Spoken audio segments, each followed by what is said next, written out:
Hello everyone, so here I am back again and I know I am back after a very long time because मैंने already 23 से 24 videos upload किए हुए हैं.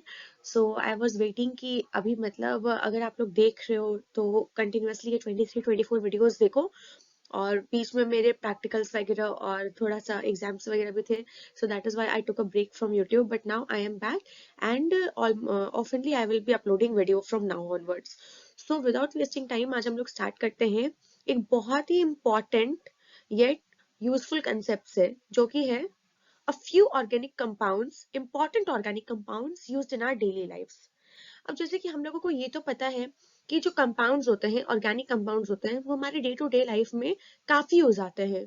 और यही नहीं, एक ह्यूज अमाउंट ऑफ कंपाउंड्स होते हैं जो हमारे डेली लाइफ में यूज आते हैं.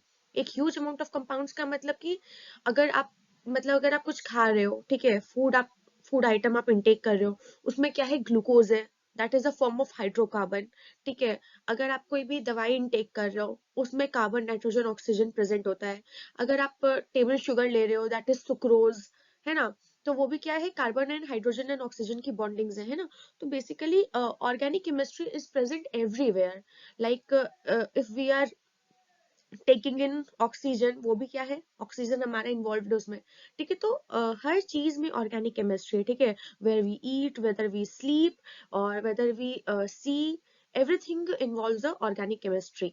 ठीक है. सो बहुत सारे ऐसे कंपाउंड्स हैं, बट मैं बेसिकली 10 कंपाउंड्स लेके आई हूँ जिसके बारे में आपको बताऊंगी, और उसके अलावा भी बहुत इनफाइनाइट कंपाउंड्स हैं. So starting with the first compound, जैसा कि मैंने कहा कि हम लोग देखते हैं, हम लोग खाते हैं, ठीक है, उसमें भी ऑर्गेनिक कंपाउंड्स प्रेजेंट होता है. तो आइए फर्स्ट कंपाउंड के बारे में पढ़ते हैं, which is cis retinol. So as you can see the structure, it is a highly conjugated structure. ठीक है. तो ये आपको, अगर ये स्ट्रक्चर अगर आप देखते हो, if you see this structure, this is a highly conjugated structure. And this, because of this highly conjugation, it absorbs UV rays और it absorbs the light when we see the object, है ना. हमें पता है कि हमारी eyes पे अगर कोई भी ल्यूमिनस ऑब्जेक्ट है हमारे आसपास, ठीक है, मान लीजिए अगर कोई source of sun light like sun है या फिर ट्यूबलाइट है या फिर सीएफएल है, तो उससे हमारी आईज पे क्या पड़ रही है, रेस पड़ रही है. ठीक है. और उसके बाद ऑब्जेक्ट पे भी रेस पड़ रही है जिसको हम लोग देख रहे हैं. तो क्या होता है, ऑब्जेक्ट तो नॉन ल्यूमिनस हो गया, तो ऑब्जेक्ट पे जब लाइट की रे पड़ी और हमारी आईज पे जाके रिफ्लेक्ट हुई, तो उससे क्या हुआ, जो सिस रेटिनॉल होता है, this structure, this absorbs the light and that is why we are able to see the object. It is found in the retina of the eyes. ठीक है. और ये आप देख रहे हो, ये क्या है, हाईली कॉन्जुगेटेड स्ट्रक्चर है. देख रहे हो आप वहां पे 1 2 3 4 5 6 डबल बॉन्ड्स यहाँ पे हाईली कॉन्जुगेशन में है. दैट इज वाई ये अच्छे से यूवी रेडिएशन को एब्जॉर्ब करता है. ठीक है. Coming to the second compound which is serotonin. ठीक है. तो this serotonin acts as a human neurotransmitter. ठीक है. तो हमारा, जैसे कि हमें पता है कि अब हम लोग आईज से कुछ देख रहे हैं, तो वो क्या करेगा, ऑप्टिकल नर्व्स के थ्रू जाएगा और हमारे ब्रेन में सेंस करेगा. तो हमें पता चलेगा, हमारे ब्रेन को इंडिकेशन मिलेगा कि हाँ, this is the object which we are seeing. ठीक है. सो सेरोटोनिन क्या करता है, एक ह्यूमन न्यूरोट्रांसमीटर का काम करता है. ठीक है. कि मतलब जो भी हमें सिग्नल्स पहुंचाने हैं करंट के फॉर्म में हमारे बॉडी से हमारे ब्रेन में, वो उससे उसमें सेरोटोनिन सी एक बहुत इंपॉर्टेंट रोल प्ले कर रहा है. ठीक है. और ये क्या है, एकदम ये एक फुली ऑर्गेनिक कंपाउंड है. आपको यहाँ पे दिख रहा है कि यहाँ पे ये बेंजीन रिंग, ये पायरोल रिंग, ठीक है, ये इस तरह से आपको सब दिख रहा है क्या यहाँ पे, this is a full organic compound. ठीक है. तो serotonin is the key hormone that stabilises our mood, feeling of wellbeing and happiness. ठीक है. So this is the second most important organic compound which is used in our day-to-day life. The third one we are going to study about is menthol. ठीक है. तो आप लोग ये देख रहे हो, ये क्या है, menthol का स्ट्रक्चर है. ठीक है. और ये menthol का स्ट्रक्चर है. उसके बाद it is used as the flavouring agent in many compounds. ठीक है. हमें पता है कि जैसे हम लोग पिपरमेंट खाते हैं, बहुत कॉमन आपने सुना होगा, या फिर आप पोलो खा रहे हो, मेंटोस खा रहे हो, है ना. तो इसमें क्या होता है, एक फ्लेवरिंग एजेंट होता है, एक ठंडा कंपाउंड होता है. ठीक है. उसको क्या कहते हैं, बेसिकली हम लोग कहते हैं मेंथॉल. ठीक है. तो menthol has the cooling effect and therefore it is used in making mints also. It is obtained from an essential oil of spearmint. तो स्पीयरमिंट के एक एसेंशियल ऑयल से इसको ऑब्टेन किया जाता है. ठीक है. And therefore it is used as a flavouring compounds. कुछ एंटीसेप्टिक प्रॉपर्टीज भी होती है मेंथॉल में, ठीक है। तो जैसे कि अगर कोई बर्निंग सेंसेशन है बॉडी में, या फिर कहीं इचिंग है या रैशेज है, तो उसमें भी मेंथॉल को कभी कभी यूज किया जाता है, ठीक है। So this is the structure, ठीक है। ये आपका क्या है, ये आपका मेंथॉल का स्ट्रक्चर है, this is the structure of the menthol. And उसके बाद आपको यहाँ पे इसकी 3 प्रॉपर्टीज मैंने बता दी, ठीक है। Coming to the next one which is quinine, ठीक है। So this is the structure of quinine. Now we are all abide by the fact कि जो क्यूनिन है वो क्या है, एक एल्कलॉइड है, ठीक है। ये क्या है, एक एल्कलॉइड है। और इसे मलेरियल फीवर, ठीक है, जब मलेरिया होता है और जब बुखार आता है, तो basically it is a antipyretic drug. What it is a kind of, it is a kind of antipyretic, you can write antipyretic, sorry, you can write here antipyretic drug. So basically what does antipyretic drug means, antipyretic, yeah,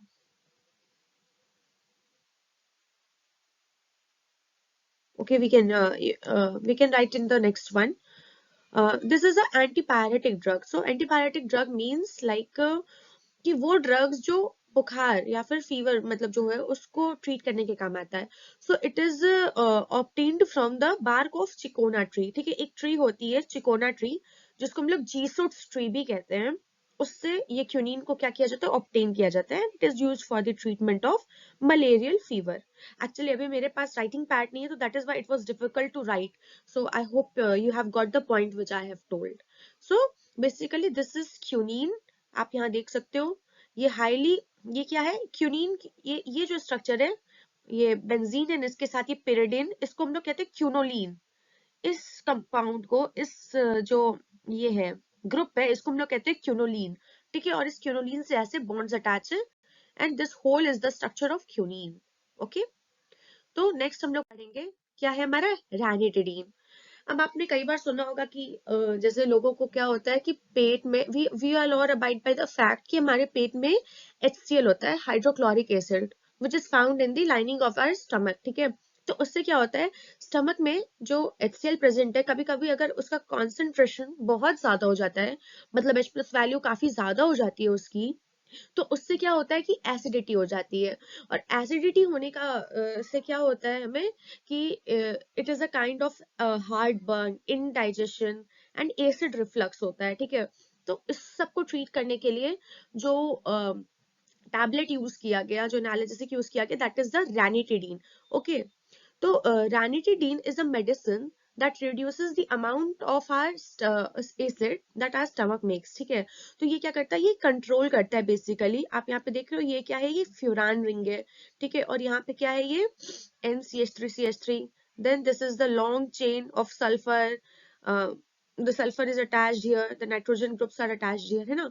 तो ये जो structure है, ये basically क्या करता है कि जो हमारे पेट में, हमारे स्टमक में जो एक्स्ट्रा जो एसिड बन रहा है, उससे ये क्या करता है, रिड्यूस करता है, ठीक है।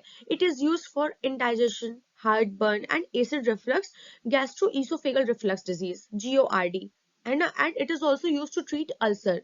तो स्टमक अल्सर्स जो हो जाते हैं, कभी कभी हाई एसिडिटी होने के कारण स्टमक में जो अल्सर्स हो जाते हैं, उसे ट्रीट करने के लिए भी रैनिटिडीन यूज किया जाता है। एक और इसका इंपॉर्टेंट फैक्ट कि अगर ऐसी कोई प्रॉब्लम होती है कि इंडाइजेशन या हार्ट बर्न है, तो ये रिकमेंड किया जाता है कि रैनिटिडीन को बिफोर या फिर विद द मील लिया जाए। पर बेसिकली अगर आप इसको बिफोर द मील ले लोगे, 10 to 20 minutes before the meal, so this is very beneficial. तो ये जो आपका एक्स्ट्रा एसिड होगा उसको न्यूट्रलाइज कर देगा। और फिर जो एक आपकी होती है मेटाबॉलिज्म एक्टिविटी, और फिर जो आपको भूख लगती है, दैट विल बी लाइक कि ठीक है, वो आपकी चीजें ठीक हो जाती हैं, ठीक है। So this just prevent the extra amount of acid which has been made. The next one is ascorbic acid, which is also known as the vitamin C, ठीक है। तो ascorbic acid, vitamin C has this kind of structure। ये structure तो हमने सबने पढ़ी है काफी बार। सो विटामिन सी का तो हमें पता है कि ह्यूज रोल होता है हमारे लाइफ में। और काफी सारे जो हमारे जैसे कंपाउंड्स होते हैं, ऑर्गेनिक कंपाउंड्स, उसमें भी पाया जाता है, जैसे कि ऑरेंज हो गया, हमारा लेमन हो गया, इन सब में हाई अमाउंट में विटामिन सी पाया जाता है। ऑल्सो हमें पता है कि विटामिन सी अगर हम लोग नहीं लेते हैं तो उससे हमें स्कर्वी, SCURY, स्कर्वी एक डिजीज हो जाती है, ठीक है। So basically ascorbic acid is a class of medications called antioxidants, ठीक है। एक तरह का एंटीऑक्सीडेंट है vitamin C. It is needed by the body to help the wounds heal, to enhance the absorption of iron from the plant foods and to support the immune system, ठीक है। तो हमारे वाउंड्स को heal करने के लिए, जो मतलब ब्लड की क्लॉटिंग होती है उसको मेंटेन करने के लिए, हमारे इम्यून सिस्टम को सपोर्ट करने के लिए, और जैसा कि अभी आपने सुना होगा कोविड वगैरह जब चल रहा है तो लोग अपने इम्यून सिस्टम को क्या कर रहे हैं, स्ट्रॉन्ग कर रहे हैं, कि हमारा अगर इम्यून सिस्टम स्ट्रॉन्ग रहेगा तो हमें कोई भी डिजीज से लड़ने के लिए क्षमता मिलती रहेगी, ठीक है। हमारी एंटीबॉडीज हम स्ट्रॉन्ग डेवलप होगी हमारी इम्यून सिस्टम स्ट्रॉन्ग होने से। तो ये जो होता है vitamin C, that plays a great role in supporting the immune system, ठीक है। It also helps our wounds to heal by making the blood clot, okay. तो जहाँ पे जैसे ब्लड किसी किसी को कहते हैं ना कि खून नहीं रुकता अगर कट जाता है, वाउंड्स हो जाते हैं, तो उस केस में विटामिन सी का इंटेक अगर आप करो तो वाउंड्स हील होते हैं आपके जल्दी. Vitamin C was used for preventing and treating the scurvy. Today, people most commonly use vitamin C for preventing and treating the common cold also. The next one we will be studying about is paracetamol.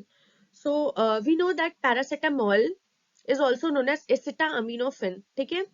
This is acetaminophen. ठीक है? ये क्या है? Paracetamol का scientific name है. And it is a medication used to treat fever and mild to moderate pain also. ठीक है? तो जैसा कि हमें पता है कि एनालजेसिक है, मतलब कि अगर आपको माइनर दर्द है, बहुत ज्यादा दर्द नहीं है अगर, तो आप पैरासिटामोल इनटेक कर सकते हो, ठीक है। सो अगर पैरासिटामोल आप इनटेक करोगे तो इससे क्या होगा कि आपकी जो फीवर है या फिर माइल्ड या मॉडरेट पेन है वो आपका हील हो जाएगा, ठीक है। At a standard dose paracetamol only slightly decreases body temperature. It is inferior to ibuprofen in that respect, and the benefits of its use for fever are unclear. ठीक है, तो कहने का मतलब कि जैसे पेन अगर आपको बॉडी में बहुत ज्यादा है तो उसके ट्रीटमेंट के लिए अगर माइल्ड पेन है तो ठीक है, बट अगर काफी ज्यादा पेन है तो ibuprofen is a better example. या फिर अगर आपको काफी ज्यादा पेन है तो आप लाइक सेरोपेप्टिडेज वगैरह ले सकते हो, ठीक है। या फिर अगर आप लाइक अदर मेडिकेशंस ले सकते हो, जैसा कि लाइक टैबलेट्स होती हैं जीरोडॉल एसपी, है ना, या फिर कोई भी और एसिड्स होते हैं वो डिफरेंट होते हैं, ठीक है, जो हाई पेन के लिए होते हैं. बट पैरासिटामोल क्या है, आपके लो पेन के लिए है. Basically it is a anti pyretic drug जो बुखार या फिर फीवर को ट्रीट करने के काम आता है, ठीक है. तो this was all about the paracetamol. The next one is aspirin, which is acetyl salicylic acid. Aspirin is used to reduce fever and relieve mild to moderate pain from conditions such as muscle aches, toothaches, common cold, and headaches. It may also be used to reduce pain and swelling in conditions such as arthritis. Aspirin is known as a salicylate and non-steroidal anti-inflammatory drug, NSAID. Okay, तो aspirin का हमने यहाँ पे example पढ़ लिया. अब जैसे हमने यहाँ पे क्या पढ़ा था, हमने इसके पहले पढ़ा था पैरासिटामोल. एस्पिरिन के पहले हमने क्या पढ़ा था, पैरासिटामोल. तो पैरासिटामोल क्या था हमारा, पैरासिटामोल एक एंटीपैरेटिक ड्रग थी, मतलब माइल्ड टू मॉडरेट पेन ठीक कर देगी. बट अगर आपको काफी ज्यादा पेन है तो उसके लिए आपको अदर टैबलेट्स या अदर एसिड्स लेने पड़ेंगे. बट जो एस्पिरिन होता है वो क्या होता है, एक तरह का मतलब ज्यादा अच्छा क्या कह सकते हो आप उसको, पेन किलर होता है पैरासिटामोल के कंपेयर में. तो इसका नाम एसिटिल सैलिसिलिक एसिड है. और जैसे कि आपने सुना होगा डिस्पिरिन, लोग बहुत ज्यादा खाते हैं डिस्पिरिन, तो उसके लिए डिस्पिरिन किसके लिए होती है, हेडेक वगैरह के लिए होती है, या फिर अगर आपको बॉडी पेन है कभी बहुत ज्यादा लाइक नेक के ऊपर के पोर्शन में, तो उसके लिए होता है क्या, एस्पिरिन या फिर डिस्पिरिन, ठीक है. और ये क्या है, आपकी स्टेरॉइडल नहीं है, non steroidal anti inflammatory drug है ये. कि आपके उसके स्ट्रक्चर से समझ आ रहा होगा कि ये स्टेरॉइड नहीं है, ठीक है. The next one we will be studying about is the oil of wintergreen. अब जैसा कि आपने देखा है आयोडेक्स होता है हमारा, या फिर मूव होती है, तो ये सब क्या होती है, दीज आर जैसे आप क्या कर सकते हो, उसको कहीं भी अप्लाई करते हो, कहीं अगर आपके इन्फ्लेमेशन है बॉडी में या फिर स्वेलिंग है, ठीक है, अगर आपको चोट लग गई है तो अगर आप उसे अप्लाई करते हो बेसिकली, तो क्या होता है आपका कि क्या होता है आपका वहां पे ठीक हो जाता है, ठीक है, वो स्वेलिंग कम हो जाती है, वो इन्फ्लेमेशन कम हो जाती है, ठीक है। सो बेसिकली उसमें क्या इंग्रेडिएंट होता है, आयोडेक्स है या फिर मूव है, तो या फिर कोई भी अगर आप स्प्रे यूज कर रहे हो वॉलेनी और एक्सेट्रा, तो oil of winter green is the main ingredient which is found. तो जैसे सैलिसिलिक एसिड लिया आपने, OH COOH ले लिया आपने बेंजीन पे, और इसको आपने मेथनॉल से ट्रीट कराया, ठीक है। तो सैलिसिलिक एसिड कैसे बनता है, COOH OH, this is the salicylic acid, and we are treating salicylic acid with the methanol followed by H2SO4 and H2O। तो इस समय क्या मिलता है, मिथाइल सैलिसिलेट मिल गया। आप देख रहे हो यहाँ पे ये क्या हो गया, C डबल बॉन्ड O है, एंड यहाँ से वाटर मॉलिक्यूल निकल गया एंड OCH3 यहाँ पे अटैच हो गया। So this is known as methyl salicylate और the oil of wintergreen. Wintergreen oil is applied to the skin as a counter irritant to relieve muscle pain. ठीक है, counter irritants work by causing irritation that reduces pain and swelling in the underlying tissue. Wintergreen oil is also used to kill germs on the skin. ठीक है, तो जैसे oil of winter green होता है, वैसे एक होता है यूक्लिप्टस ऑयल, ठीक है। तो ये यूक्लिप्टस ऑयल हो गया या फिर ये ऑयल ऑफ विंटर ग्रीन हो गया, बेसिकली ये सब क्या करते हैं कि जिस एरिया पे अगर आपको स्वेलिंग है या फिर इरिटेशन है, वहां पे अगर आप उसे अप्लाई करोगे तो ये क्या करेगा, काउंटर इरिटेंट की तरह वर्क करेगा पहले। जैसे कि आपने देखा होगा कि अगर आपको कहीं पेन है और आप स्प्रे कर रहे हो वॉलेनी वाला, तो एक इरिटेशन होती है स्किन पे, तो वो इरिटेशन क्या है, वो काउंटर इरिटेंट है। मतलब काउंटर इरिटेशन इसलिए हो रही है आपको कि अगर वो इरिटेशन होगी तभी वो आपकी रिड्यूस करेगा उस बॉडी पेन को, क्योंकि वो आपके टिश्यूज के अंदर जा रहा होता है, एब्जॉर्ब हो रहा होता है, ठीक है, और ट्रीट कर रहा होता है। So this was about the oil of winter green. तो अभी तक हमने क्या किया, 10 इंपॉर्टेंट, मतलब मैंने तो आपको जैसे शुरू में ही बताया कि huge number of organic compounds है हमारे डे टू डे लाइफ में यूज होने वाले, और अगर आप चाहोगे तो मैं ऐसे ही 10 और कंपाउंड्स लेके आऊंगी जो बेनिफिशियल है हमारे daily day to day life में। और ये जो थे वो बेसिकली मोस्टली हम लोग जो यूज करते हैं या फिर पाया जाता है वो थे। तो मैंने 10 डिस्कस कर लिए, और अगर आप चाहोगे तो मैं 10-20 और ले आऊंगी ऐसे ऑर्गेनिक कंपाउंड्स। तो आई होप आपको ये सेशन अच्छा लगा होगा। So do like the video, subscribe to the channel and share as much as possible. ठीक है, थैंक यू ऑल।